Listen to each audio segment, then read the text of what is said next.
said, you know, I have a really good opportunity. I think we can work on this together. To buy into the concept was a little difficult. You really need to start at the top and get your C-level people in agreement. We did take this to our executive steering team. We proposed the concept. They agreed to let us do the proof of concept. So we did that proof of concept. We came in a week early in finishing that project. And so that gave us a little credibility, or gave the process a little bit of credibility. We got their teammates right there, and they're pairing, and so they're learning from each other.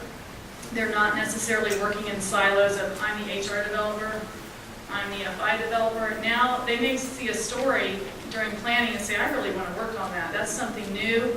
And so they'll grab the story and pair with somebody who knows a lot about that area. And so we've seen a lot of good cross-training going on.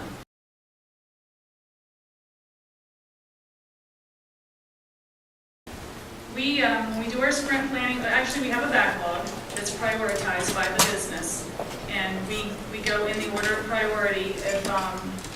When we write the stories, you also have the acceptance criteria written. So I'll know this story is done when, I can show this, I can verify this. So you want to be a little bit adaptable, because I mean that's part of the methodology, is you want to give the customer what they need and not, you said this and this is what you're getting, whether you like it or not. You want to adapt.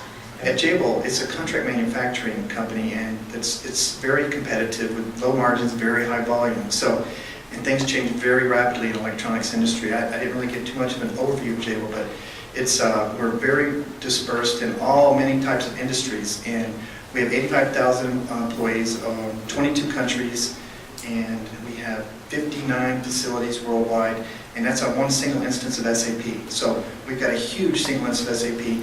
And we have a lot of competition out there. So our CEO and CIO, CTO, all of the O's said, guys, look, we've got to do things better, faster, cheaper. Find a way. So we have a CIO with the vision and the innovative spirit to say, look, you know, he's been doing some research on this and said, look, this looks like something that's really worthwhile. I want us to try this. Let's put this together and bring somebody in that's been there, done that. Like Cindy said, I wouldn't suggest you try to go out and just doing it yourself, reading about it. Really somebody that's experienced and has been there, done that. You need to have that to help you get started and get you, some momentum and traction. We said, hey, gosh, the customers were like, wow, guys, we should have been doing this all along, you know? And the team liked it, and they were like, at first it was, always the change, moving them from their regular place to a new area. Was like, at first, I'd see things like, oh, I can't work with this person. They eat tuna fish for lunch. I can't work like this. It's like, you hear every story, every reason imaginable. But I'm telling you, in time, after a few weeks, after a few sprints, they were coming to me saying, after they were getting close to, had 8 months of work and they did it in less than 4. And they said, gosh, we didn't know our team's going to be broken up so fast, but if you have anything to do with it, Keith, can you see to it that we stay together? Because we really like working together. We want to stay as a team. It's really amazing how the team becomes cohesive and works together, and really does get a lot of economies by working that way. As we scale forward and we got a lot more teams going, I actually wanted to get a real true pulse of what everybody was thinking and feeling about Agile. Sure, I heard what they said and I kind of had an idea, but this is an anonymous survey that I sent out after 1 year we've been doing Agile with Jabil. And these questions here reflect, which ones are those? These are really asking, I asked all the people doing it. It's like 120 people at the time, and I got replies back from about 85. A lot more people think it's a better learning environment than what they had before. And just a little side note, I have others, but one I'd like to share with you. One of the electronic commerce people said, I've learned more in 3 months of doing Agile on the Scrum team than I've learned in the last 3 years here at Jabil on what everything else everybody does, and it's made me a lot better at my own job.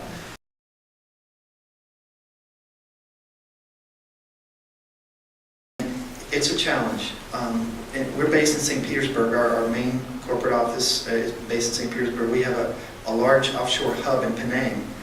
And so what we try to do, and we had been doing, is in every project, no matter who was available, just was on that project, no matter where they were located. So what we've done a better job at is trying to build up skills that if only 1 or 2 people could do. Through working on these teams, more people are starting to learn more about what only certain people could do. And now we're able to more better able to say, okay, let's get more of the people in Penang just to be on the Penang team rather than to have 3 on the Penang team, 3 on the St. Pete team, and then on the St. Pete team we have a mix of those guys over here. Let's have those guys on one team and the St. Pete all on one team. Can't always do that, but the goal, and after we've been doing this for a year and a half, and this doesn't happen overnight, it's not a couple of weeks or a couple of months, but if you invest the time, the energy, and you're working together, being more productive over a couple of years, you're starting to see people are getting it, and they're learning other things that they never knew before, and you're able to put people on a team that maybe only this person knew before, and that helps. When we first started doing this, we had people in Penang or different places. We have a hub there, but we also have Mexico, San Jose, Auburn Hills, and different places, pockets of resources in Europe, everything. So we'd go 2 weeks maybe, we'd have early morning for St. Pete for 2 weeks, and then we would have nighttime for that team for 2 weeks for the daily stand-up. So the people in Penang would have in the morning, because it's exactly 12 hours difference most of the year. So whatever time it is here, PM, it's that time AM over there. And so we would switch like early to late and rotate that, and then we use video conferencing for sprint plannings. We have that set up in both sites if you've got that, and we've got more and more of that being set up in different parts of the world that we can use that.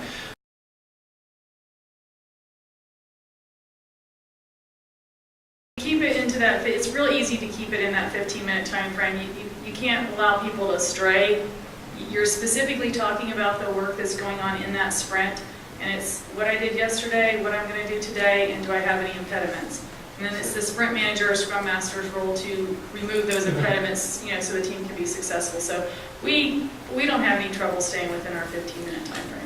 It's definitely not a gripe session, and it's not time for solutioning. You might have a follow-up after that, but let everybody come together. It's a daily commit. You're committing as a team. The team succeeds together and they fail together. And that rhythm and flow, every day committing, it's just amazing how much work gets done.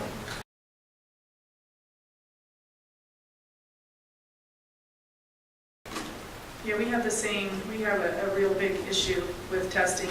As you take the journey, you find that you'll fix one thing because you're constantly looking for solutions to fix. You'll fix one thing and then you'll see, well, the bottleneck is really here now. So we started out and we were moving along, and all of a sudden we realized that the bottleneck for us was blueprinting or requirements definition. So then we put some steps in place to handle that, and now we're just like Keith said, we're at the testing problem. We'll get the work done, but they're not available to test it. Well, that impacts the next sprint and the sprint after that, because then you have these defects coming in that now are in the middle of something else that you're trying to work on. So that's our next big thing to tackle. As what Cindy was talking about, they had to, I think when you were starting to go through this, you found out that the bottleneck was in the blueprinting or the designing. Too many people were spending too much time with our requirements definition, all that. What was happening was that the actual sprint teams were starting to slow down. We wanted to keep the flow of work going with those guys because we wanted that momentum to continue to build. So they created this process and said, you know what, we need to start funneling in production support tickets, keep that team busy with their project, and then continue to augment that workload. This is a lot of communication and collaboration. That's what Agile is all about. So we split the load and everybody got to go run one. So there was, again, buy-in and collaboration with the transition team to all do it together. And everybody had a part in it. And they worked really wonderful to get it to happen. And yeah, we've had to make some changes since then, but you got to start. You got to take the first steps before you can take the next steps. And if you don't ever step, you never get any better.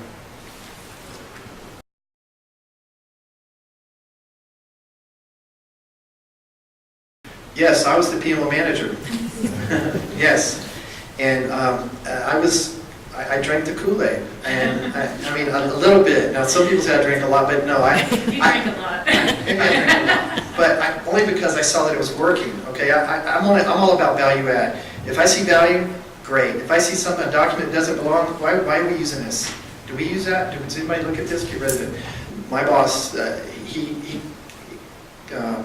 recruited me to be the Agile coach, because he said, look, I can't run this from over here, I can't run this from Singapore, but would you be interested in taking the reins and running this thing? I said, if you're committed, I'll do it. And so I moved from that role as a PMO manager to the Agile coach, and that's been 2 years. One of the things that I said, one of the gotchas, is don't focus on metrics, especially early on an Agile project. But it's been a couple of years now, we're starting to kind of do more official checks on the metrics. because you see the customer's feedback is good, that's a great metric, okay? If you're starting and they're happy, okay, you don't need to worry that it was 95%. But over time, we want to see and gauge. We want to be able to know over time how we're trending, if we're going up or down. So the last 3 months, every team collectively was over 92% on what they committed versus what they delivered. And that's way higher than our project percentage of completion on our projects were in the past, maybe 60.